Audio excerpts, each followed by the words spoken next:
Hello, I'm George Bush, and today we are going to talk about the Forgotten War, which is not actually forgotten since I remember. Anyone who has lived through the Cold War has general knowledge about the Korean War since it was the first hot war, but not as in sexy, but as in the first direct military confrontation between the two superpowers.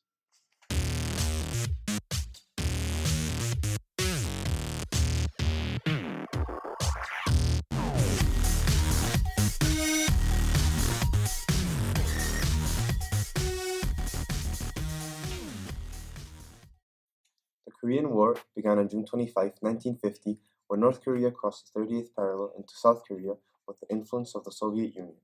However, on September 15, 1950, the UN Army, led by General Douglas MacArthur, invaded Incheon through the 30th parallel, declaring that it was an invasion of the state's sovereignty. The U.S. assisted Korea by supplying up to 330,000 troops to the UN to prevent the expansion of the communist rule. After countless confrontations, both nations decided to pause the war with the Armistice Agreement of July 27, 1953, due to the devastating casualties that led up to 3 million deaths, both military and civilian, from China, U.S., North Korea, and South Korea. The reason why they're separated is due to the different ideologies the two governments have, and the two claim that they were the legitimate government. North Korea had a communist ideology and was led by Kim Il-sung, while South Korea had a capitalist ideology and was led by Syngman Rhee. Now, how did the influence of the United States and the USSR affect the development of the Korean War? To analyze this question, we'll be looking at the different ideologies, role of individuals, and self-interest within both countries, and how they contributed to the outbreak and development of the war. Considering that the Korean War was the first major proxy war fought between the US and the Soviets, the different ideologies between the US and the USSR did have an extensive influence on the conflict between North and South Korea. The role of ideology was present even before the war. It essentially initiated the conflict with the separation of North and South Korea due to the different ideologies. North Korea had a communist ideology supported by the Soviets, while South Korea had a capitalist view backed up by the US. The need to expand their sphere of influence globally led to the involvement of both superpowers to prevent their rival from developing their point of view. As History.com mentioned, it was a war against the forces of international communism itself. The US believed that their involvement was necessary because they thought that Korea was the first step in the communist campaign to take over the world. Non-intervention was not an option at the time. In fact, in April 1950, a National Security Council report known as NSC 68 recommended that the U.S. use military force to contain the communist expansion anywhere it seemed to be occurring, regardless of the intrinsic strategy or economic value of the lands in question, making it clear that their rival majorly influenced the U.S.'s involvement in the Korean War. The President of the United States at the time, Harry Truman, even said, "If we let Korea down, the Soviets will keep right on going and swallow up one place after another." The self-interest of both sides also had a significant effect on the outbreak and development of the Korean War. An example is General MacArthur's self-interest. He showed this when he had to send Joseph Martin a letter about his perspective about the war, where he said, "If we lose the war to communism in Asia, the fall of Europe is inevitable. Win it and Europe most probably would avoid war and yet preserve freedom. As you pointed out, we must win. There is no substitute for victory." His words clearly demonstrate that the only way to keep freedom and avoid future wars is to get rid of communism. In addition, he disregarded Truman's order in not crossing into Chinese border. This was really influential in the development of the war because consequently, China intervened in the war and helped North Korea move back to the 38th parallel line. Truman was another example of self-interest affecting the war. At first, the US wasn't part of the Korean War, but later Truman decided to join and ask the UN for help. Truman was really influential because his view in communism was a huge factor to why the US joined the war. In one of his statements, he said, "Communism has passed beyond the use of supervision to conquer independent nations and will use armed invasions and war." In this quote, you can clearly see that he views communism not as a system of government, but as a way of disrupting the flow of international community. Self-interest wasn't only influential to the South Koreans, but also to the North Koreans. Kim Il-sung wanted to unify South Korea, but with a legitimate government, which is why he went to seek approval of Joseph Stalin. Of course, this war could have started much later or even never if it wasn't for Stalin. Stalin was essential in the outbreak of the war. He was the one that gave approval to start the invasion. At first, Stalin wasn't sure about approving it because he didn't want to start a direct war against the US. But after hearing rumors that US wasn't going to help in Korea, he had approved it. The reason why he accepted it was because Stalin wanted to make communism stronger and expand it across the world, and turning South Korea into a communist country was a good way to start that. Furthermore, self-interest and ideologies are not the only factors that have affected the flow of the Korean War, but also the role of the individuals also had a significant impact on the course of the war. For example, according to the historian Haan, the war would have been different if MacArthur had had the good sense to stop at the 38th parallel.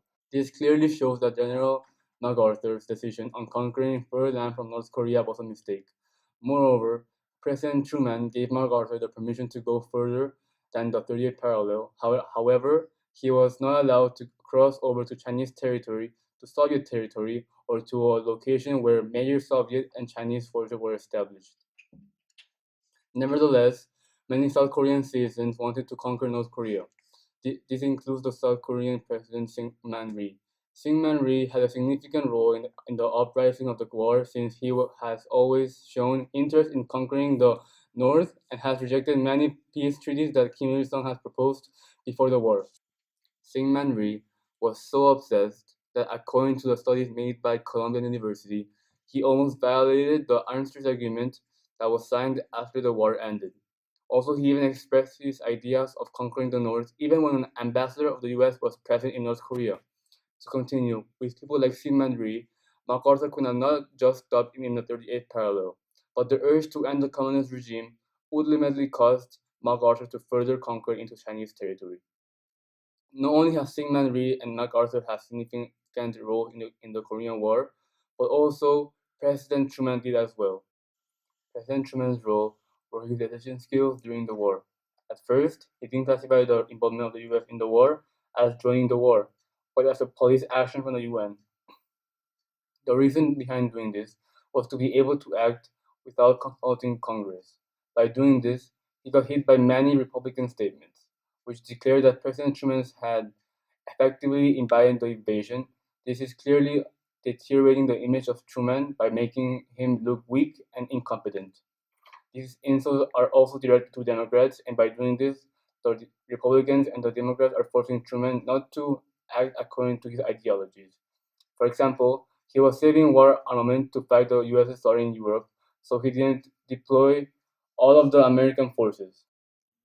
This is a clear demonstration that Truman is preparing to fight a battle of ideologies against the USSR. And the first step of such a battle was the Korean War. Therefore, on the capitalist side, Syngman Rhee, General MacArthur, and President Truman had a significant role in the flow of the war. As George Moose explained, the role of individuals were also an important factor to the development of the war. However, it is still important to mention that there were also individuals in the USSR side that affected the war.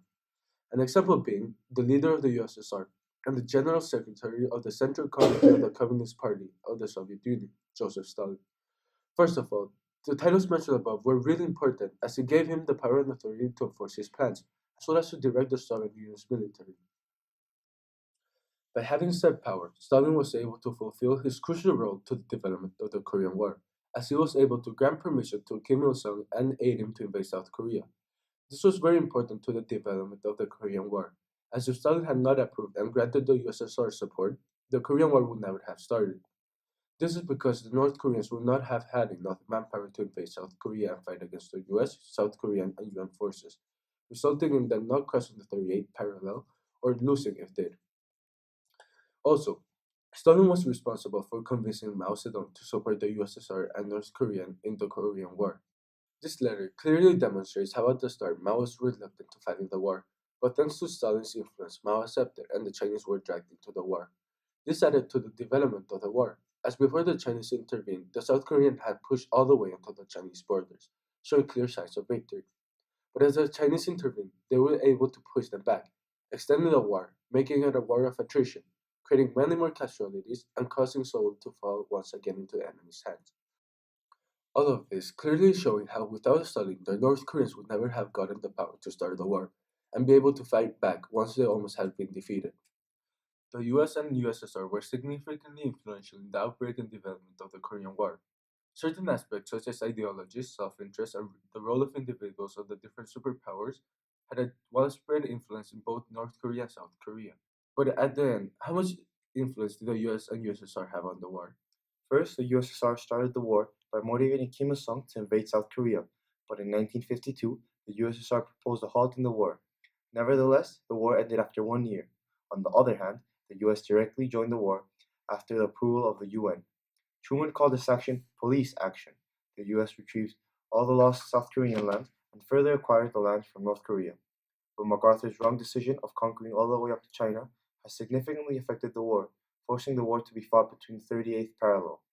Therefore, the course of the war was considerably influenced by the USSR and the US.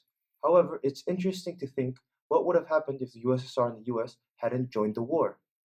Firstly, a possibility would have been the total domination of North Korea in the Korean Peninsula, because without the intervention of the US, North Korea would have totally destroyed South Korea.